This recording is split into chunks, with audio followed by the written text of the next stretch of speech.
नमस्कार दोस्तों, कैसे हैं आप सब।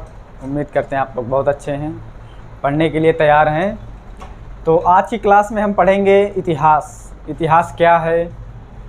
इतिहास को लेकर कई सारे स्टूडेंट कहते हैं, विद्यार्थी, कि इतिहास बहुत डिफ़िकल्ट सब्जेक्ट होता है, बहुत ही आसानी से समझ में नहीं आता। कई लोगों का मानना होता है, अपने आसपास ही कहते हैं लोग, कि इतिहास को समझना बहुत बड़ा सब्जेक्ट है, वो समझ में नहीं आता। बहुत सारी चर्चाएं इस पर होती हैं कि वो सन को लेकर हम बहुत ज़्यादा कंफ्यूज होते हैं, वो याद नहीं होते हमें। तो कहना भी है, कहते हैं कि जिस सब्जेक्ट में लास्ट में ट्री लगा हो वो सब्जेक्ट बहुत ही डिफ़िकल्ट यानी बहुत ही कठिन होता है और बहुत ही सहज रूप में समझ में नहीं आता। जैसे आप लोअर क्लास में पढ़ा होगा, केमिस्ट्री पढ़े आप, और ज्योमेट्री पढ़ते हैं, ट्रिग्नोमेट्री पढ़ते हैं। ये सारी चीज़ें जो हैं समझ में बहुत कम आती हैं, लेकिन आपने अगर पढ़ा होगा बहुत अच्छे तरीके से तो यही सारे सब्जेक्ट बहुत आपको रुचिकर लगे होंगे। क्योंकि जब चीज़ें समझ में आने लग जाती हैं तो वो सारे सब्जेक्ट जो है ना अपने हो जाते हैं। तो हम उस पर अलग अलग प्रकार से, अलग अलग विचारधाराओं से हम उस पर सोचने लग जाते हैं कि इसमें हम ये कर सकते हैं। हिस्ट्री में भी हम इसको हम ऐसे पढ़ सकते हैं। तो अलग अलग प्रकार की हमारे मन में विचारधाराएँ और धारणाएँ लेकर उपजती हैं। तो ऐसा कुछ नहीं है, हिस्ट्री बहुत ही रुचिकर सब्जेक्ट है, क्योंकि हर सब्जेक्ट की, जितने भी सब्जेक्ट हम पढ़ते हैं जीएस में, हर सब्जेक्ट का ये क्या है, जर्नी है। हर सब्जेक्ट का ये जर्नी है।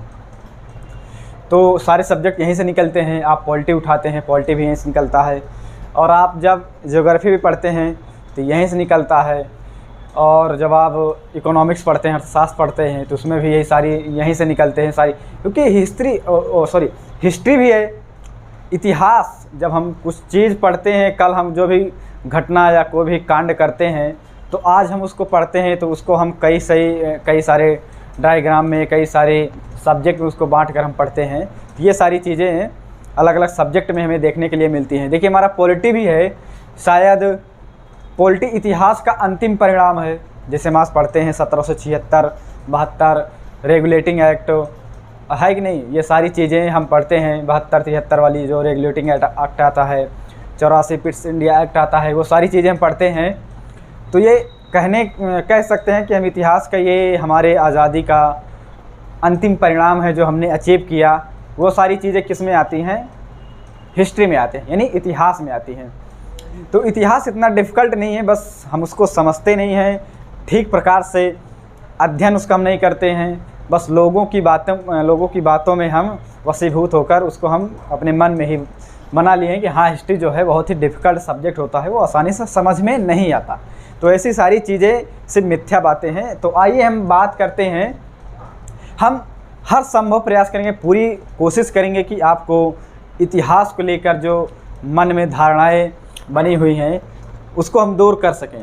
तो हम उस पर ही बहुत ही प्रयत्न करेंगे, बहुत ही प्रयास करेंगे कि आपकी जो सारी वो भावनाएं हैं हिस्ट्री को लेकर, उससे आप भागते हैं, पीछा छुड़ाना चाहते हैं, तो सारी चीज़ें हम कोशिश करेंगे कि दूर हो जाएं। तो आज की क्लास में हम बात करेंगे इतिहास। क्या है इतिहास? यानी हिस्ट्री।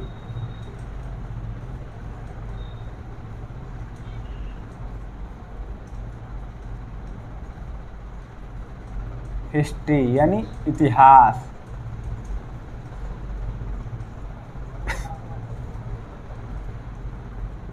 देखिए, हिस्ट्री क्या है, इसमें क्या है हिस्ट्री। हिस्ट्री जो है हिस्टोरिया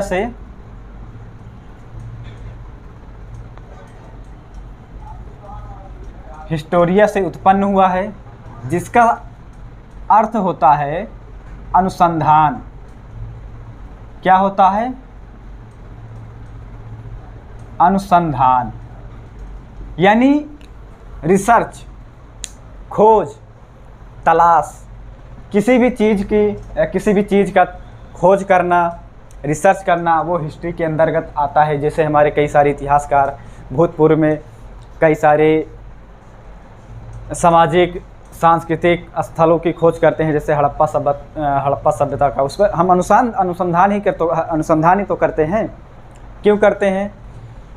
कि वहाँ की सामाजिक गतिविधियाँ क्या थी और वहाँ की सांस्कृतिक गतिविधियाँ क्या थी, वहाँ की अर्थव्यवस्था किस भांति थी और वहाँ का जो राजनीतिक स्वरूप था वो किस प्रकार था, इस पर हम क्या करते हैं? अनुसंधान करते हैं। तो हमारे सामने जो भी सारी चीज़ें निकल कर आती हैं हम वो आज पढ़ते हैं, है कि नहीं? तो वो सारी क्या हैं? हिस्ट्री के अंतर्गत आती हैं। हमने क्या बताया? हिस्ट्री, हिस्टोरिया से यानी अनुसंधान, जिसका शाब्दिक अर्थ होता है अनुसंधान, रिसर्च। ठीक, ये है हिस्ट्री। अब बात आती है हिस्ट्री होता क्या है, किसे कहते हैं हिस्ट्री, इसकी परिभाषा क्या होती है कि नहीं? हिस्ट्री क्या है? देखिए, हिस्ट्री क्या होता है, जैसे कि आप अपने भाषा में कहते हैं, वही है जो हम कल करते हैं, वही हमारा आज हिस्ट्री बन जाता है। हाँ, वो चीज़ आप जो बता रहे हैं वो सही है, बिल्कुल सही है। हमारे अतीत की जो घटनाएं हैं वो आज की क्या हैं? वो हमारा इतिहास बन जाती हैं, है कि नहीं? वो सारी चीज़ें हमारे लिए इतिहास बन जाती हैं। लेकिन यदि आपको किसी एग्ज़ाम में, किसी भी परीक्षा हॉल में बैठे हैं या कोई आपसे पूछता है कि इतिहास की परिभाषा क्या है, सामान्य परिभाषा क्या है, तो आप कहेंगे वर्तमान, बीते हुए कल को वर्तमान समय में अध्ययन करना, वो क्या कहलाता है? हमारा इतिहास कहलाता है। क्या है? इतिहास।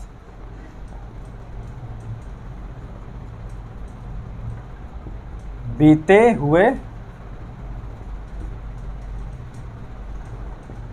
हुए कल को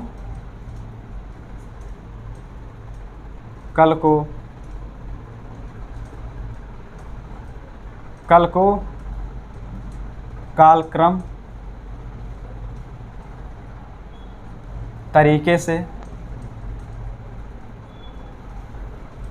से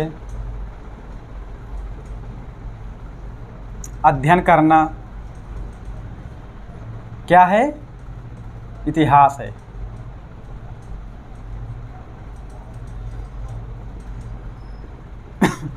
क्या होता है? बीते हुए कल को कालक्रम तरीके से अध्ययन करना इतिहास है। क्या है? इतिहास है। इसी में, और इतिहास जब हम अध्ययन करते हैं, हमारे पास कुछ सामग्रियां होती हैं जिस प्रकार से, जिसका हम प्रयोग करके किसी भी कालखंड में उसको हम जांचते परखते हैं कि उस समय में क्या गतिविधियां थी, समाज क्या कैसा था, राजनीति कैसा था, अर्थव्यवस्था कैसी थी और संस्कृति कैसी थी। तो हमारे पास कुछ सामग्रियां होती हैं, आधारभूत सामग्रियां होती हैं। आधारभूत सामग्रियां में क्या होती हैं? जैसे पुरातात्विक साक्ष्य होते हैं, है कि नहीं? ये सारी चीज़ों से हम क्या करते हैं? इतिहास का अध्ययन करते हैं। ठीक, इसी में एक इतिहास का ईएचकार का क्या मानना है? वो कहते हैं इतिहास को लेकर, इतिहास अतीत और वर्तमान के बीच का एक संवाद कायम करता है। क्या है? इतिहास अतीत और वर्तमान के बीच एक संवाद कायम करता है, जिसे हम क्या कहते हैं? इतिहास होता है। ईएचकार, जो कि बहुत बड़े इतिहासकार हैं, ये क्या कहते हैं? अतीत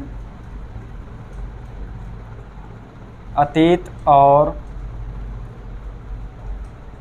वर्तमान के बीच संवाद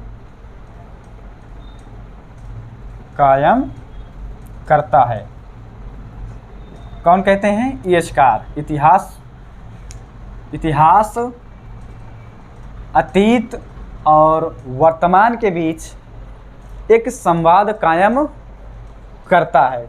ये किसका मानना है? ये थ्योरी किसने दी? हमारे ईएचकार। ठीक, हमने क्या बताया? इतिहास का अध्ययन करने के लिए कुछ आधारभूत सामग्रियां हमारे पास होना अति आवश्यक होता है, जिसके बेसिस पर हम उस काल को अध्ययन करते हैं, समझते हैं, जांचते हैं, परखते हैं, सारी चीज़ें हम करते हैं। ठीक, जब हम इतिहास पढ़ने लगते हैं तो उसमें हमें ये जानना ज़रूरी होता है, किसी कालखंड में जाते हैं तो हमको वहाँ पर देखने के लिए एक समाज मिलता है, एक संस्कृति मिलती है, एक राजनीति मिलता है, और एक क्या मिलता है, अर्थव्यवस्था मिलती है। हम जिस आधार पर आज जब हम किसी भी कालखंड का अध्ययन करते हैं तो कुछ चीज़ें वहाँ की हमें अच्छी लगती हैं कि हाँ, वहाँ पे सामाजिक गतिविधि कैसी थी, सांस्कृतिक गतिविधि कैसी थी, जिसको हम आज के समय में लागू कर हम अपने समाज को आगे बढ़ा सकते हैं। जैसे हम जब हड़प्पा सभ्यता पढ़ते हैं तो वहाँ की जो नाली व्यवस्था होती हैं बहुत अच्छी होती, उम्दा प्रकार की होती हैं, जो अच्छे प्रकार से ढकी होती हैं पत्थरों से, तो जिसमें साफ़ सफाई बहुत तो विशेष ध्यान दिया जाता है तब के समय में, है कि नहीं। ये सारी चीज़ें उस समय में होती हैं जिसको हम पालन करते हुए आज लागू करें तो शायद वहाँ की सड़कें भी बहुत अच्छी तरीके से होती हैं, जो दुर्घटनाओं से, उनको दुर्घटनाओं के बारे में बहुत अच्छे से पता होता है, इसलिए वो सड़कों को भी बहुत अच्छे से सुचारू रूप से या चलाने के लिए बहुत अच्छे तरीके से बनाते हैं, उसका निर्माण करते हैं। ठीक, हमने क्या कहा, इतिहास, समाज, राजनीति, संस्कृति एंड इकोनॉमिक्स, अर्थव्यवस्था, ये सारी चीज़ें किसी कालखंड में हमें देखने के लिए मिलती हैं। इन्हीं आधार पर हम पूर्णतः इतिहास का अध्ययन करते हैं। ये सारे हमारे जो आधार हैं, इसी का हम अध्ययन करते हैं कि उस समय, उस दौर में क्या था। हमने क्या बताया, मान लीजिए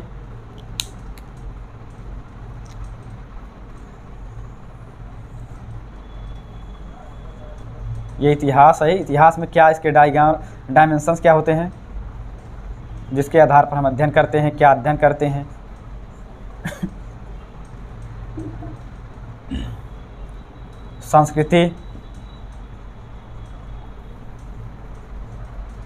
संस्कृति, समाज, अर्थव्यवस्था,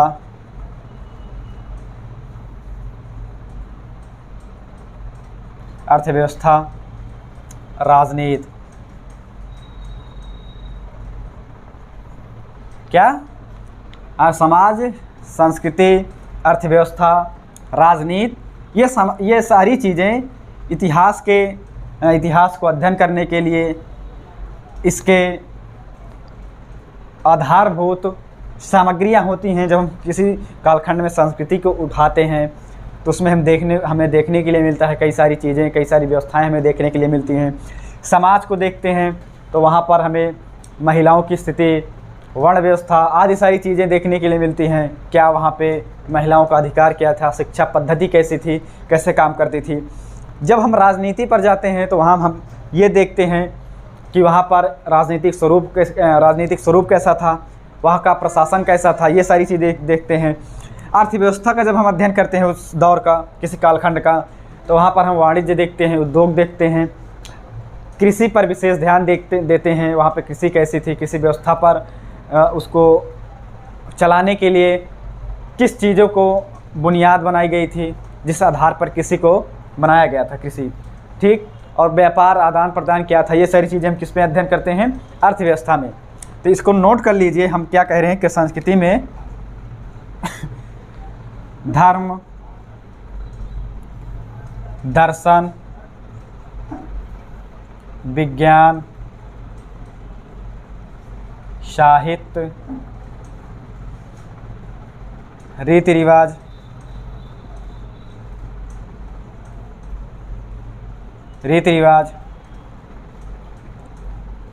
आचार व्यवहार,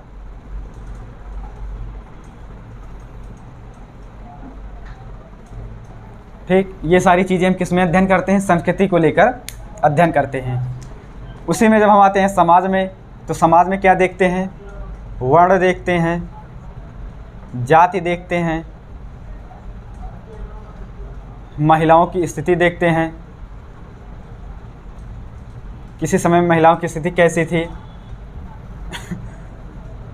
महिलाओं की स्थिति, मनोरंजन के साधन देखते हैं,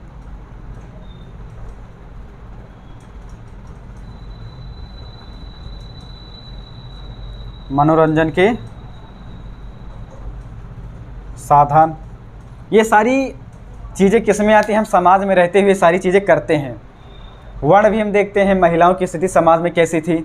मनोरंजन के लिए जब कोई इंसान कभी समय निकालता है तो आप भी ऐसे ही सारी चीज़ें करते हैं। जब आप किसी चीज़ को करते हुए बोर हो जाते हैं तो आप जब बोर होते हैं तो आपको लगता है कि हाँ कुछ कर लिया जाए, कुछ इससे हट कर मनोरंजन का साधन अपनाया जाए, जिससे हम अपने माइंड को फ्रेश कर सकें, जिसको अच्छे तरीके से सुचारू रूप से चला सके। ये सारी चीज़ें हम अपने समाज में देखते हैं, हम भी इसका पालन करते हैं कहीं ना कहीं। उसके बाद आता है क्या? अर्थव्यवस्था आता है। इसमें क्या देखते हैं? उद्योग देखते हैं सॉरी, वाणिज्य देखते हैं, व्यापार देखते हैं, उत्पादन जैसी चीज़ें देखते हैं। ये सारी चीज़ें हम क्या देखते हैं? अर्थव्यवस्था में देखते हैं। जब हम राजनीति का अध्ययन करते हैं किसी समाज की, तो वहाँ पर हम देखते हैं राजनीतिक स्वरूप कैसा था, अधिकार क्या थे। ये तो सारी समाज में अधिकार हो जाएगा। राजनीतिक का स्वरूप, प्रशासन कैसा था वहाँ पर, ये सारी चीज़ें हम किस में देखते हैं? राजनीति में देखते हैं। हमने क्या बताया? संस्कृति में हम धर्म, उनका धर्म कैसा था, विज्ञान, साहित्य, दर्शन, रीति रिवाज कैसी थी, आचार व्यवहार कैसा था।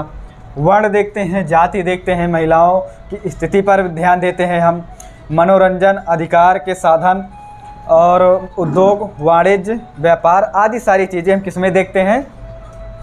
ये हम अर्थव्यवस्था में देखते हैं।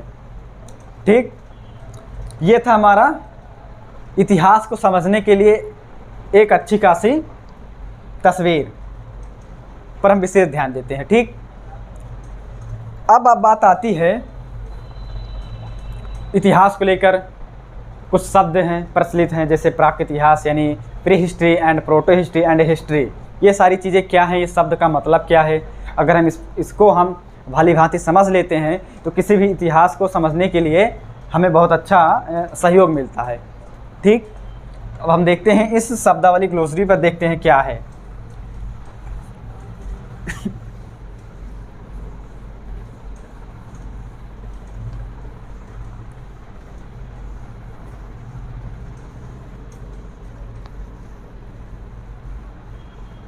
ठीक, क्या कहा हमने?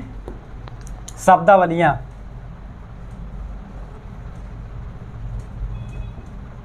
शब्दावली पर हम विशेष ध्यान देंगे। क्या है शब्दावली?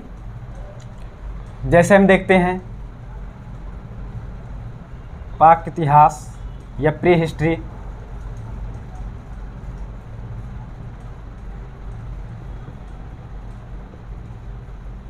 Pre history. अब प्री हिस्ट्री क्या है? किसे कहते हैं pre history? Sorry, pre history क्या है, किसे कहते हैं? देखिए, प्री हिस्ट्री वो हिस्ट्री होती है जब हमारे पास कोई लिखित साक्ष्य नहीं है, ना तो हम इसका अध्ययन, जब हमारे पास लिखित साक्ष्य ही नहीं है तो हम ना इसका अध्ययन भी हम नहीं कर सकते। तो हम जब इस अवस्था या इस हिस्ट्री का हम अध्ययन करते हैं तो हमारे पास बुनियादी चीज़ क्या होती हैं, जिसमें हम कह सकते हैं वो सारी चीज़ें मनके होते हैं, मृदभांड होते हैं, हड्डियाँ एंड टूल्स यानी उपकरण होते हैं। ये सारी चीज़ें से, इन सारी चीज़ों का उपयोग कर कर हम प्री हिस्ट्री का अध्ययन करते हैं। जैसे पाषाण काल हम पढ़ते हैं, स्टोन एज, वो किस में आती हैं? हमारे प्री हिस्ट्री के अंतर्गत आती हैं। हमने क्या कहा? इसको जानने के लिए लिखित साक्ष्य यानी इसके लिखित साक्ष्य उपलब्ध नहीं है।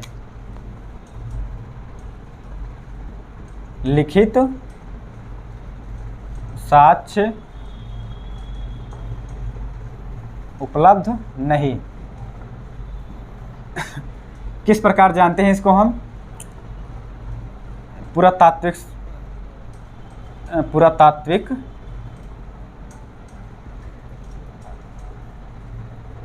पुरातात्विक के सहारे जानते हैं। और मृदभांड हो गया, और हो गया हमारा हड्डियां हो गई, और उपकरण हो गए, यानी जो हथियार होते हैं, औजार।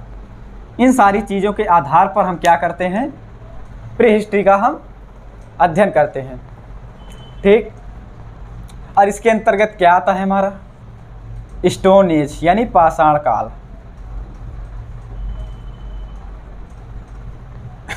क्या आता है, पाषाण काल आता है इसके अंतर्गत। ठीक। अब हम इसके बाद क्या शब्द आता है, प्रोटे हिस्ट्री यानी आद्य इतिहास। हमने अब इसमें एक शब्द दिया हुआ है, पुरातत्व। एक शब्द होता है जैसे पुरातत्व। पुरातत्व का मतलब क्या होता है, कभी कभी ये कन्फ्यूजन में डालता है। देखिए, पुरातत्व तो शब्दों से मिला है, पुरा और तत्व, यानी पुरा मतलब होता है पुराना या प्राचीन, और इसका होता है तत्व या अवशेष। इसका अवशेष कह सकते हैं आप, या अंश, कुछ भी इसी के इर्द गिर्द। तो यानी मतलब इसका क्या हुआ, प्राचीन काल के जो अवशेष होते हैं वो हम किसके अध्ययन करते हैं, पुरातात्विक सर्वेक्षण में। ठीक। ये था हमारा प्री हिस्ट्री। अब हम बात करते हैं प्रोटे हिस्ट्री यानी आद्य इतिहास।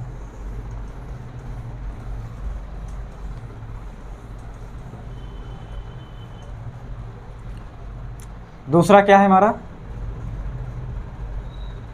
आद्य इतिहास यानी प्रोटो हिस्ट्री। अब क्या आता है, आद्य इतिहास में क्या आता है,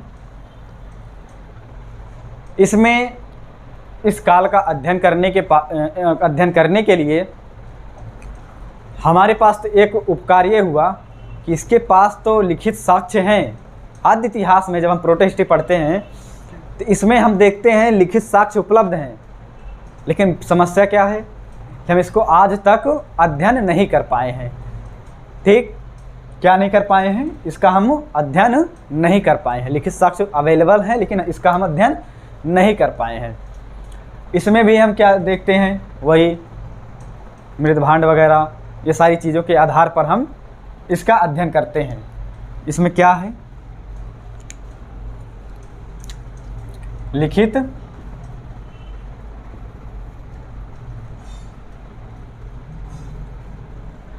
लिखित साक्ष्य उपलब्ध हैं, पर अध्ययन नहीं किया गया है।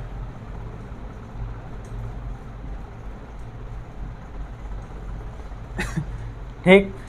इसको हम जानने के लिए क्या करते हैं, मृदभांड, हथियार आदि चीज़ों के आधार पर क्या करते हैं, आद्य इतिहास का हम अध्ययन करते हैं। इसके उदाहरण में क्या आते हैं, हड़प्पा सिविलाइजेशन। हड़प्पा सिविलाइजेशन यानी हड़प्पा सभ्यता, सिंधु घाटी सभ्यता, ये सारी चीज़ें क्या हैं, आद्य इतिहास के अंतर्गत अध्ययन करते हैं प्रोटो हिस्ट्री में। अब उसके बाद क्या आता है हमारा आखिरी, इतिहास। इतिहास को तो हमने बहुत पहले ही बता दिया, शुरुआत में ही। इतिहास क्या है, इतिहास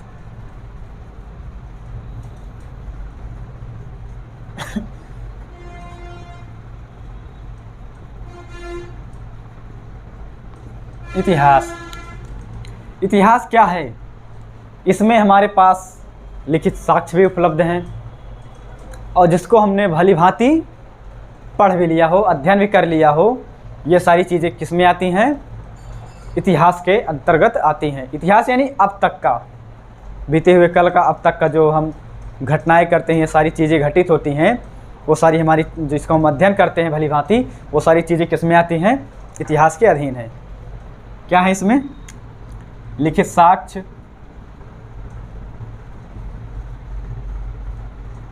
लिखित साक्ष्य का उपलब्ध होना,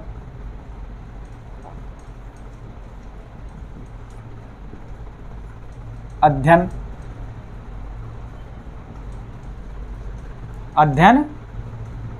किया जा चुका हो, ये सारी चीज़ें किस में आती हैं? इतिहास में आती हैं। यानी अब तक की घटनाएं ये किस में आती हैं? इतिहास, हिस्ट्री के अधीन है। ठीक, मैंने समझाया आपको प्री हिस्ट्री, प्रोटो हिस्ट्री और हिस्ट्री, ये 3 शब्दावली हमने आपको समझाया, ये सारी चीज़ें। अब कुछ शब्द आते हैं जिसको हम समझ लें, ताकि आगे जब हम पढ़ते हैं हड़प्पा सिविलाइजेशन को लेकर, उसकी संस्कृति को लेकर, ये सारी चीज़ें देखने के लिए मिलती हैं। हमने बताया है पहले ही संस्कृति क्या होती है, किसे कहते हैं संस्कृति, यानी कल्चर। क्या है कल्चर? यानी संस्कृति। किसे कहते हैं संस्कृति? अभी मैंने पहले बताया, जैसे किसी स्थान विशेष के लोगों की जहाँ आप रहते हैं, क्योंकि संस्कृति जो होती है भौगोलिक होती है, मतलब किसी भी क्षेत्रीय प्रकार पर बंटी होती है। जैसे आप आगरा के रहने वाले हैं, या आप दक्षिण एरिया में जाते हैं, साउथ इंडिया में जाते हैं, तो वहाँ की संस्कृति में विविधताएं पाई जाती हैं। जब हम यहाँ उत्तर नॉर्थ एरिया में आते हैं, यहाँ की संस्कृति में विविधताएं पाई जाती हैं। तो मतलब संस्कृति क्या है? भौगोलिक आकार में होती है, भौगोलिक परिभाषा होती है उसकी। सबके अपने अलग अलग विचार होते हैं, अलग अलग भावनाएं होती हैं, अलग अलग उपासना पद्धतियाँ होती हैं। ये सारी किस्में आती हैं संस्कृति, है कि नहीं? ईश्वर को मानने के लिए अपने अलग विधान होते हैं, ये सारी चीज़ें, और रीति रिवाज, धर्म, दर्शन सभी के अलग अलग होते हैं। ये सारी चीज़ें संस्कृति में आती हैं। क्या हो सकती हैं? धर्म, दर्शन,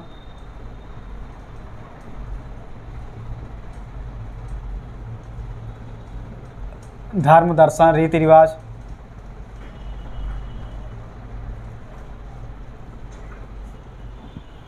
मनोरंजन के साधन, मनोरंजन, आचार व्यवहार,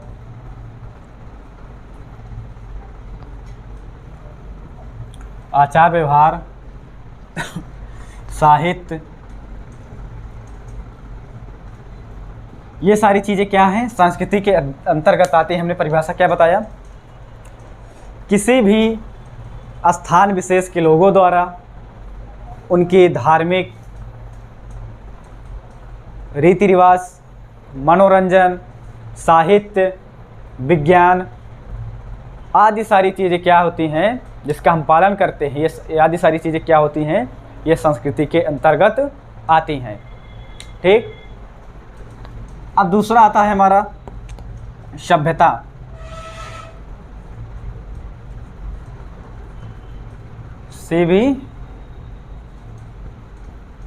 सिविलाइजेशन। क्या है? सिविलाइजेशन। अब भाई सभ्यता क्या होती है? ये बहुत बड़ा सवाल है। हम क्या कहते हैं घर में, वो जो हमारी बड़े बुजुर्ग लोग कहते हैं कि तुम्हारे अंदर सभ्यता नहीं है। कई बार हम शब्द हमें सुनने के लिए मिलता है कि तुम्हारे अंदर सभ्यता नहीं है, ये नहीं है, सारी चीज़ें सुनने के लिए हमें मिलती है अपने ही समाज में। तो क्या आपने कभी इस शब्द पर ध्यान दिया कि सभ्यता क्या होती है?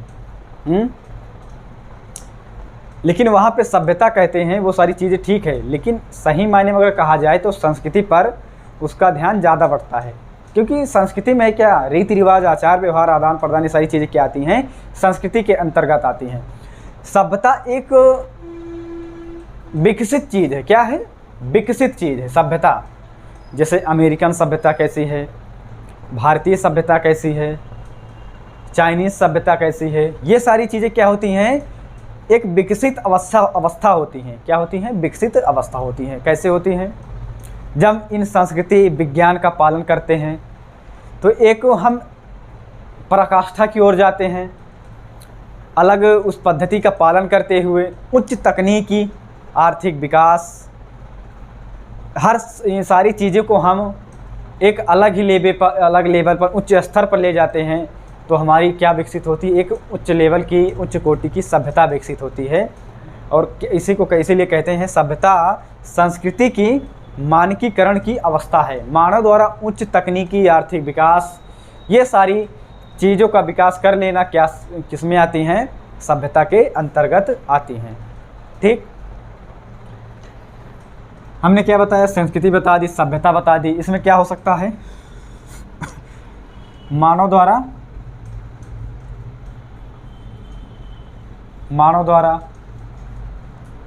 उच्च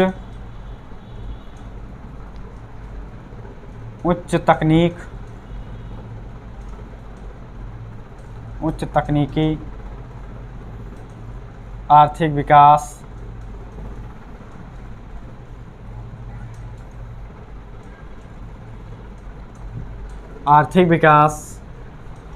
ये सारी चीज़ें किस में आती हैं? सभ्यता के अंतर्गत आती हैं। सभ्यता को ही हम क्या कहते हैं? नगरीकरण कहते हैं। क्या कहते हैं? नगरीकरण कहते हैं। नगरीकरण हम आपको बाद की क्लास में बताएंगे, जब हम आपको गार्डन चाइल्ड के उन 10 सिद्धांतों पर आएंगे जिन्होंने 10 सभ्यता के लक्षण बताए हैं कि क्या हो सकते हैं, जिसमें उन्होंने बताया लेखन कला होना चाहिए, एक राजनीतिक अच्छा स्वरूप होना चाहिए, और किसी भी लेखन कला और विकास पद्धतियाँ होनी चाहिए, आदान प्रदान व्यापार होना चाहिए। ये सारी चीज़ें हम जब हम पढ़ाएंगे आपको सभ्यता में, नगरीकरण पे, हड़प्पा सिविलाइजेशन पढ़ाएंगे, तब आपको ये सारी चीज़ें हम बताएंगे नवपाषाण काल में। ठीक, बस इतना जानिए। मानव द्वारा उच्च तकनीकी विकास, आर्थिक विकास का ग्रोथ रेट, मतलब ग्रोथ कर लेना, क्या होता है? हमारा सभ्यता कहलाती है। सभ्यता क्या है? नगरीकरण की एक अवस्था है।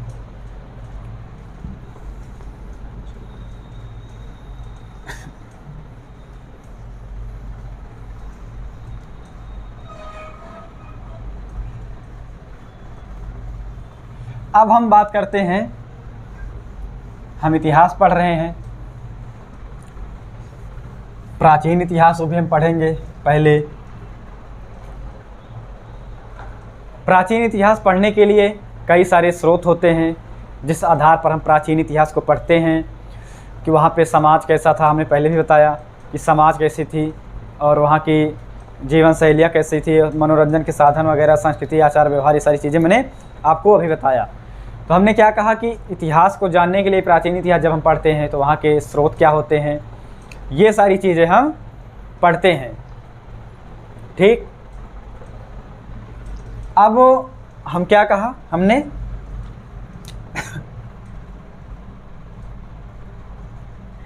इतिहास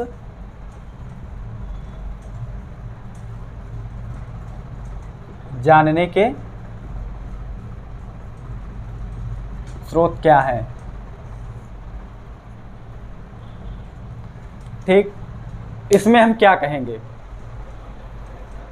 इतिहास जानने के स्रोत में क्या क्या हमारे पास उपलब्ध हैं, जिसके आधार पर हम अध्ययन करते हैं।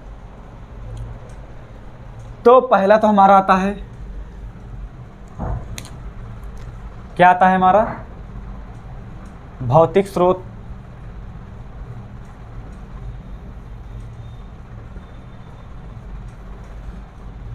दूसरा आता है हमारा पुरातात्विक स्रोत, और तीसरा आता है हमारा सिक्के आते हैं सॉरी। इसके आधार पर भी हम समाज और वहाँ के शासन प्रशासन, राजाओं के बारे में जानते हैं। सिक्के अभिलेख,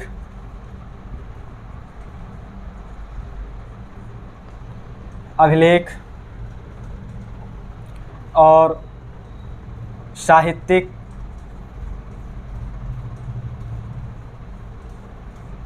साहित्यिक स्रोत और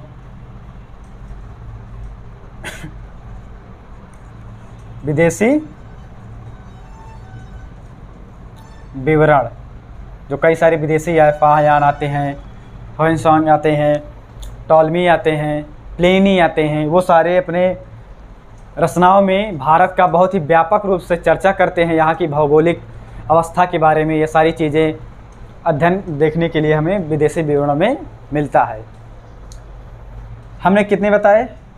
भौतिक स्रोत, पुरातात्विक स्रोत, सिक्के, अभिलेख, साहित्यिक, विदेशी विवरण आदि सारी चीज़ों के आधार पर हम इतिहास जानने के स्रोत में पढ़ते हैं। अब हम आपको एक एक शब्द पर चर्चा करेंगे कि क्या है भौतिक स्रोत में, क्या हम देखते हैं, पुरातात्विक स्रोत का अध्ययन किस प्रकार करते हैं और सिक्के का हम किस प्रकार अध्ययन करते हैं।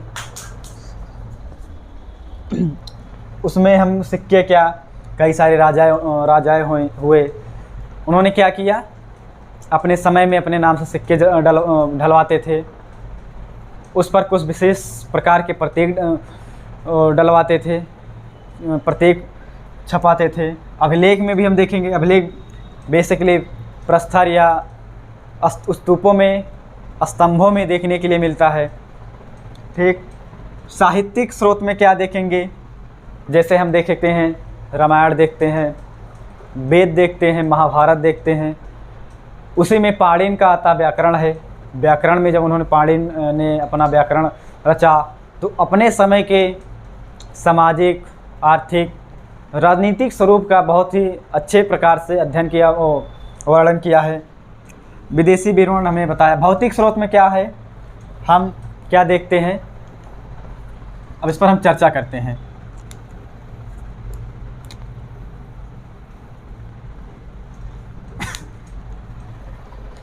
भौतिक स्रोत में क्या है, जिसमें हम पढ़ते हैं ईंट से बने हुए विहार और मंदिर, ये सारी चीज़ें। मंदिर में कई सारे प्रकार के देवी देवताएं हुए, उनको रखा गया, उसमें छापा भी गया, अंकित भी किया गया। ये सारी भौतिक अवशेष हैं। जब हम धरती के अंदर वो कई सारे चीज़ें जब ध्वस्त हुई तो सारी चीज़ें दब गई नीचे, जिसे हम टीला कहते हैं, उसमें ये सारी चीज़ें मिलती। हम जब खुदाई करते हैं तो उसमें ये सारी चीज़ें हमें उपलब्ध होती हैं, जिसके आधार पर हम अध्ययन करते हैं। ठीक। तो ये सारी चीज़ें किस में आती हैं, भौतिक स्रोत में। हमने क्या कहा, पुरातात्विक स्रोत। पुरातात्विक स्रोत में हमने क्या बताया, पुरातात्विक सर्वेक्षण किया जाता है। किसी भी स्थान में, किसी भी स्थान पर जब हम अध्ययन करते हैं तो पुरातात्विक स्रोत का सहारा लेते हैं। तो उसमें हमें क्या देखने के लिए मिलता है, उसमें हम ये देखते हैं कई सारे जो स्रोत हुए, कई सारे जैसे वहाँ के अवशेष दब गए, जैसे मृदभांड हो गए और पत्थर हो गए, हथियार हो गए। इन सारी चीज़ों को हम पुरातात्विक स्रोत में अध्ययन करते हैं। किस प्रकार करते हैं ये देखते हैं। पुरातात्विक सर्वेक्षण में हम देखते हैं कार्बन डेटिंग। क्या है, कार्बन डेटिंग बहुत ही महत्वपूर्ण है, जिसे कहते हैं कार्बन C14। क्या है, कार्बन C14 के आधार पर हम पुरातात्विक सर्वेक्षण में इसका हम उपयोग करते हैं। किसका, C14 का। C14 किस प्रकार अध्ययन किया जाता है, इसी को क्यों लिया गया, क्योंकि जिसे हम हर रेडियो पदार्थ होते हैं, उन्हीं की भांति ये भी क्षय होता है, इसका समान गति से इसका भी क्षय होता है। और कार्बन C14 जो है, जब ये जीवित अवस्था में होता है, जब ये ये जब मान लीजिए कोई वस्तु है, वो अगर सजीव है, क्या है, मान लीजिए कोई वस्तु है, ठीक, ये क्या है, सजीव अवस्था में है, किसमें है? सजीव अवस्था में है। तो कार्बन C14 क्या है? यहाँ से इसको भोजन देता है। क्या देता है? हवा देती है। इसी के माध्यम से ग्रहण करता रहता है C14। क्या करता है? C14 ये ग्रहण करता है किससे? अपने वातावरण के आसपास से, जैसे भोजन ग्रहण करता है, हवा ग्रहण करता है, पानी आदि चीज़ें, ये C14 ग्रहण करता है। कब? जब ये सजीव अवस्था में होता है, जब उसके अंदर क्या होता है? प्राण होते हैं, जी रहा होता है, तो वे अपने आसपास के वातावरण से भोजन, हवा, सांस यानी जल, ये सारी चीज़ें ये ग्रहण करता है। लेकिन जब यह क्या होता है? निर्जीव अवस्था में होता है। किसमें? निर्जीव अवस्था में जब जाता है तो जो ये कार्बन, और यहाँ से मैंने क्या बताया, यहाँ से निकलता भी रहता है, इसका क्षय भी होता है। जो ये ग्रहण कर रहा होता है इसका क्षय भी हो रहा होता है। जिस दर पर ये ग्रहण करता है हवा, भोजन आदि सारी चीज़ें ग्रहण करता है, जो अपनी आवश्यकताओं के आधार जिसकी इसकी आवश्यकताएं जिस चीज़ की होती हैं वो ग्रहण करता है जिस भांति, उसी के अनुरूप ये किसका क्या होता है? उसका क्षय भी होता रहता है। लेकिन जब ये निर्जीव अवस्था में होता है, कौन? कोई वस्तु, मान लीजिए हर सजीव वस्तु में कार्बन C14 होता है, कोई भी वस्तु हो। जब वो कोई वस्तु खत्म हो जाती है, ध्वस्त हो जाती है, मृत अवस्था में होती है, तो वहाँ पर C14 जो होता है इसका क्षय तो उसी दर में होता है। क्या होता है? क्षय उसी दर में होता है। लेकिन बात क्या है, यहाँ पर जो इसके भोजन वगैरह ग्रहण करने की जो प्रोसीजर होता है वो बिल्कुल ना के बराबर, यानी नगण्य हो जाता है। सिर्फ वो क्या करता है? सिर्फ कार्बन C14 का खात्मा होता है उसी अनुरूप, जहाँ पे ये ग्रहण कर रहा होता है उसी अनुरूप जब निकाल रहा होता है। लेकिन जब सजीव निर्जीव हो जाता है तब ये अपने आसपास के वातावरण से भोजन, हवा, पानी, ये सारी चीज़ें ग्रहण करना बंद कर देता है। लेकिन उसका जो क्षय होता है उसी के समान, जैसे पहले हो रहा था उसी के समान ये क्या होता है? क्षय होता रहता है। और अब भाई बात ये है कि इस पर हम, ये तो आपने बताया, लेकिन हम इसका अध्ययन किस प्रकार करते हैं? तो इसका आधा जीवन जो होता है कार्बन C14 का, आधा जीवन कितने का होता है? 5568 वर्षों का। कितने? 5568 वर्षों में इसका आधा जीवन समाप्त हो जाता है। मान लीजिए कोई वस्तु है, ठीक, अगर वो 5568 वर्ष पूर्व खत्म हो गई, हम क्या कहते हैं? वो वस्तु का आधा जीवन, और यानी कार्बन C14 जो जिसका आधा, कार्बन C14 का अगर हम अध्ययन करते हैं, कार्बन डेटिंग करते हैं, अगर कोई किसी वस्तु में कार्बन C14 आधा समाप्त हो गया है तो हम क्या कहेंगे कि उसका जीवन कितना रहा होगा? 5568। हमने क्या कहा? कोई वस्तु है, उसमें कार्बन डेटिंग होती है, कार्बन C14 होता है। अगर किसी वस्तु में कार्बन C14 आधा समाप्त हो गया है, ठीक, तो हम ये कह सकते हैं कि वो वस्तु 5568 वर्ष पूर्व जन्मी होगी, उसका अवशेष रहा होगा जो कि 5568 वर्ष पूर्व खत्म हुई है।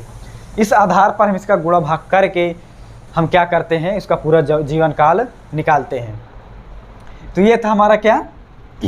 पूरा तात्विक स्रोत। अब आता है हमारा सिक्के।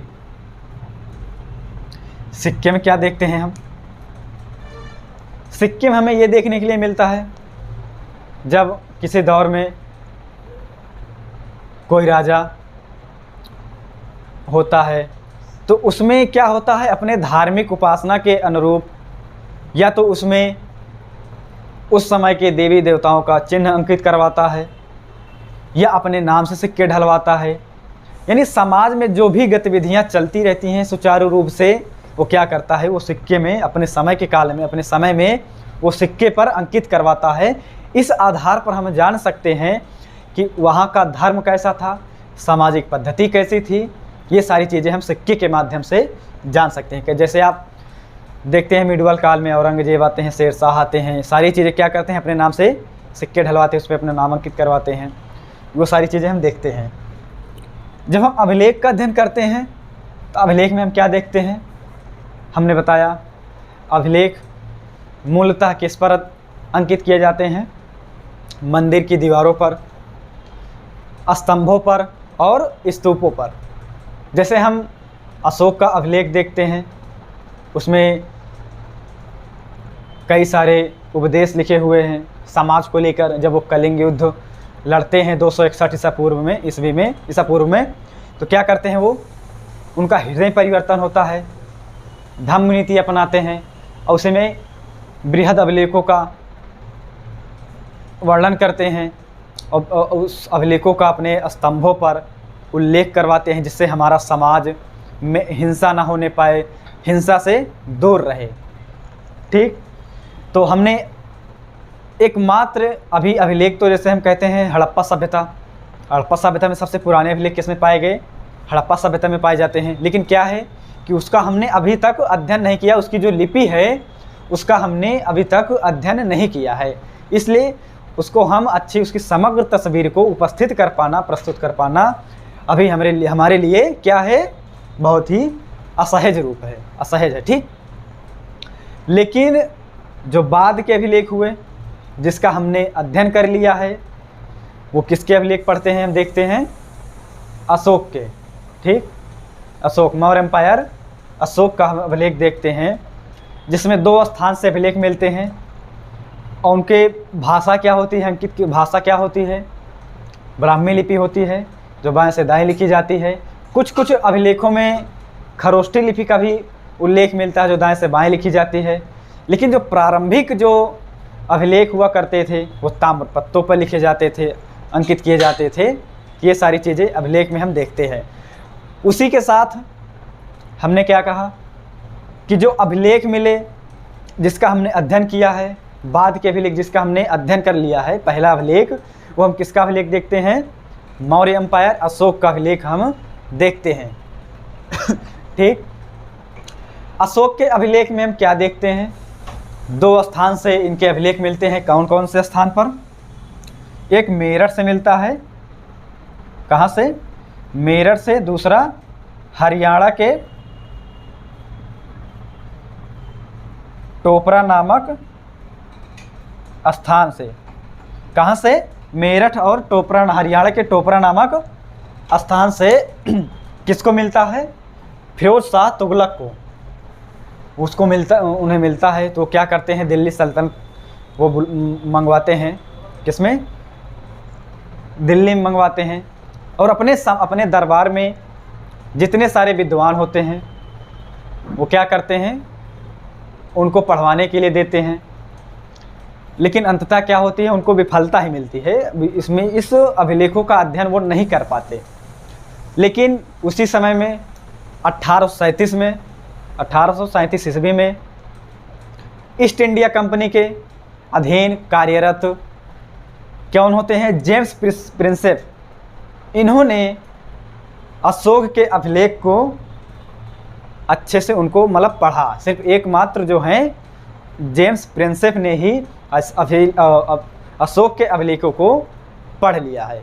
उन्होंने सर्वप्रथम इस अभिलेख को पढ़ने में सफलता प्राप्त की। कौन, जेम्स प्रिंसेप, 1837 ईस्वी में। ठीक, अब हमने क्या कहा, ये तो हमारा अभिलेख हो गया। अब दूसरा अगला क्या आता है हमारा, साहित्यिक स्रोत। साहित्यिक स्रोत में हम क्या देखते हैं, अधिकांश जो ग्रंथ हैं हम देखते हैं, अधिकांश ग्रंथ उसमें हम देखते हैं वेद देखते हैं, जो भी धार्मिक मान्यताओं पर लिखे गए हैं। धार्मिक मान्यताओं में जैसे हम वेद पढ़ते हैं, पुराण पढ़ते हैं, रामायण पढ़ते हैं, महाभारत पढ़ते हैं। ये सारी चीज़ें से हमें क्या मिलता है, उस दौर के समाज पर बहुत ही व्यापक रूप से प्रकाश डालता है, वो चीज़ें हमें समझ में आती हैं। ठीक, उसी के साथ हम पाणिनि का क्या देखते हैं, व्याकरण देखते हैं जो उन्होंने रचा, और उन्होंने अपने समय की गतिविधियों पर विशेष चर्चा की, जैसे समाज पर, संस्कृति पर और अर्थव्यवस्था पर उन्होंने इस पर विशेष चर्चा की। उसी के साथ हम आते हैं, भास आते हैं, शूद्रक आते हैं, कालिदास के अभिज्ञान शाकुंतलम, कई सारे वो नाटक रचते हैं। उसके माध्यम से हमें उस दौर के समाज पर विशिष्ट रूप से चर्चा देखने के लिए मिलती है। ठीक, तो ये सारे किस में आते हैं? साहित्यिक स्रोत में आते हैं। उसमें अब हम देखते हैं लास्ट वाला क्या आता है, विदेशी विवरण में। अब विदेशी विवरण में क्या है? फायन और ह्वेनसांग, ये कौन है? हर्षवर्धन के काल में आते हैं। ठीक, ह्वेनसांग, ठीक, हर्षवर्धन के काल में आते हैं सॉरी। और वो कौन? दोनों बौद्ध धर्म के अनुयायी होते हैं। इन्होंने बौद्ध धर्म का अध्ययन करते हैं, उनकी उपासना पद्धति का अध्ययन करते हैं और उस पर विशिष्ट रूप से यहाँ की मान्यताओं पर चर्चा करते हैं, उस समाज पर, वहाँ की वर्ण व्यवस्था पर विशेष चर्चा करते हैं। उसी में कई सारे विदेशी यात्री आते हैं, जैसे हम देखते हैं विदेशी विवरण में कौटिल्य का अर्थशास्त्र, जो कि 15 खंडों में विभक्त है। उन्होंने मौर्य साम्राज्य के, मौर्य एम्पायर के बारे में, वहाँ की अर्थव्यवस्था पर विशेष रूप से चर्चा की है, जो कि एकमात्र साधन था मौर्य एम्पायर को शासित करने के लिए। ठीक, जो कि वो घनानंद पर विजय पाते हैं चंद्रगुप्त मौर्य, किसके माध्यम से? और कौटिल्य के, चाणक्य के माध्यम से विजय पाते हैं। और घनानंद का जो है, नंद वंश का विनाश होता है। फिर उसके बाद 321 ईसा पूर्व में कौन आते हैं? बीसी में मौर्य साम्राज्य की स्थापना होती है, जिसकी स्थापना चंद्रगुप्त मौर्य करते हैं। ठीक, तो हमने क्या कहा? कौटिल्य के अर्थशास्त्र में 15 खंडों में विभक्त है, जिसमें हम अर्थशास्त्र के बारे में बहुत विशिष्ट रूप से चर्चा देखने की मिलती है। वहाँ का व्यापार कैसा था, आदान प्रदान की वस्तुएं कैसी थी, कैसे क्या सारी चीज़ें थी, संस्कृति, समाज पर विशेष रूप से चर्चा देखने के लिए मिलती है। फिर उसी के साथ में विदेशी दूत के, जो चंद्रगुप्त मौर्य के समय में आते हैं, कौन? दूत बनकर सिकंदर के समय में, जब उसने आक्रमण करता है भारत पर। ठीक, तो मकदूनिया का शासक होता है और वो भारत पर आक्रमण करता है, तो उसी का एक दूत आता है, कौन?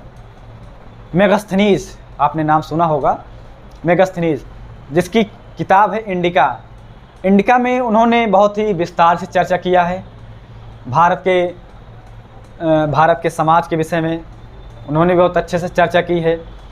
भौगोलिक संरचना के बारे में उन्होंने, इसके बारे में बहुत सारी चीज़ें लिखी हुई है।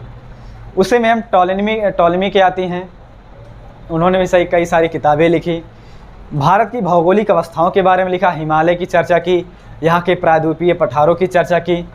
ठीक, ये सारी, जैसे टॉलेमी की जो कई सारी बुक है, जैसे जोग्राफिका है, उनमें उन्होंने इसमें भी अध्ययन किया, सारी चीज़ भौगोलिक चीज़ों की अध्ययन किया है, लिखा है बहुत अच्छे से। प्लिनी भी आते हैं, उन्होंने भी भौगोलिक संदर्भ में कई सारे किताब लिखे, उस पर अपने समाज का नज़र डाला, उसका विवरण प्रस्तुत किया। ये सारी चीज़ें किसमें पढ़ते हैं? विदेशी विवरण में। ठीक, तो हमने क्या पढ़ लिया? इतिहास जानने के स्रोत में हमने ये सारी चीज़ें पढ़ ली है ये था हमारा इतिहास को बुनियादी चीज़ों को अध्ययन करने के लिए कुछ हमारे पास की आवश्यकताएं, वस्तुएं होनी चाहिए, कि जो हथियार होने चाहिए, जिसके माध्यम से हम प्राचीन इतिहास का हम पढ़ने तो चल रहे हैं। हमें ये तो पता होना चाहिए कि हम किस आधार पर इसको पढ़ेंगे, हमारे पास क्या क्या चीज़ें होनी चाहिए। वो सारी चीज़ों पर हमने बहुत ही अच्छे से ये सारी चीज़ों पर चर्चा की है। ठीक, आज की क्लास में हम यहीं तक, नेक्स्ट क्लास में हम आपको बताएंगे आगे की जो रणनीति है। हो सके तो कल हम आपको भाषाई भौगोलिक ढांचागत, जो भारत की भौगोलिक संरचना है, उस पर बताएंगे थोड़ा बहुत। फिर उसके बाद हम आएंगे भाषाई ढांचा, फिर उसके बाद हम आएंगे मानव उद्विकास, जिसको हम कहते हैं प्रस्तर युग यानी पाषाण काल, उस पर हम आएंगे। एक एक चीज़ को हम बहुत ही अच्छे से समझते चलेंगे, कोई भी चीज़ छूटने ना पाए।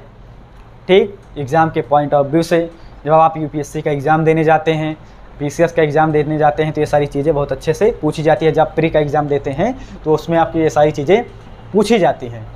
ठीक, तो हम इसी के साथ साथ हम प्राचीन इतिहास को समाप्त करते हुए मिडवल इंडिया पे आएंगे। मिडवल इंडिया को ख़त्म करते हुए, हालांकि इसमें बहुत समय लगेगा, इतना आसान नहीं है, इतनी जल्दी ख़त्म हो जाएगा, पर हम आपको हर चीज़ें, हर प्रकार के जो एग्ज़ाम में कई समय पिछले विगत वर्षों में क्वेश्चन पूछे जा रहे हैं, उसी के आधार पर हम आपको मैटर प्रोवाइड कराएंगे और उसी के अनुरूप हम आपको पढ़ाएंगे। ठीक, तो ठीक है, मिलते हैं नेक्स्ट लेक्चर में। आज के लिए इतना ही। थैंक यू, धन्यवाद।